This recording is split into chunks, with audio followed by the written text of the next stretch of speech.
it's also important for the public to know that whatever decision we arrive at here is unanimous.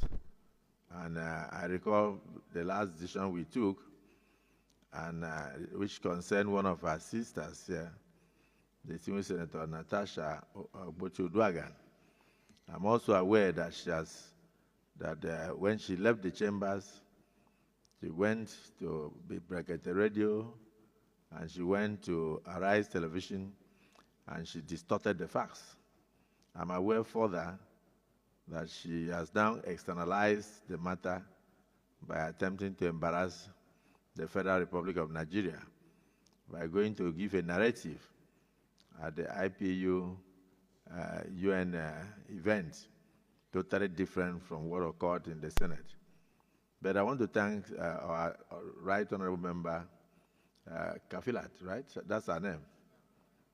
Kafilat Okwara, who had to give a press conference in New York to caution the international press not to vilify Nigeria, but to note that the facts presented by her were totally out of tune with what occurred in the Nigerian parliament, and that we have our own internal mechanisms of resolving issues in Nigeria. And outside this parliament, we also have the judiciary, which is even standing before the judiciary. So I don't know why even here, she has brought a petition, and she has not allowed us to even look into it. She went to court, and then she has not allowed the court to look into it. She has gone to the international community, and she may not even allow the international community to look into it. She may decide to run to I don't know where. I don't want to be misquoted, but the reality is that we remain resolute. We are law-abiding.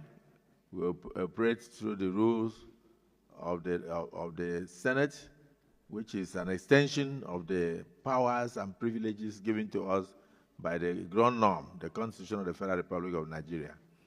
We still are open to making sure that we remain in peace, and we left room for her to recognize that what she's doing may even frighten a lot of men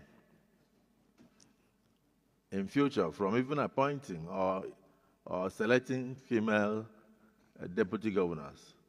You can imagine if somebody like Kamala, the immediate past vice president of the United States, were to go on CNN to say that Biden, the president, sexually assaulted her by shaking her hand or by holding her hand to show her the office of the president, then automatically it means that nobody will pick another woman as vice president. But I have 4 daughters, so I want to plead with politicians, still give my 4 children a chance.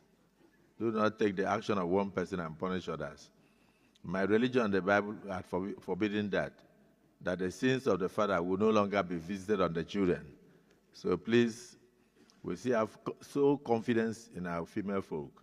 In this 10th assembly of the Senate, we have only 4 women, and the 4 of them are all committee chairmen, intentionally, in order to give a voice to women in the parliament. So I thank you for this vote of confidence.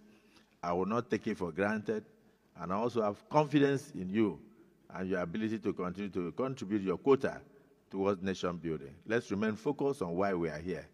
These things are distractions and diversionary. May God Almighty bless all of you.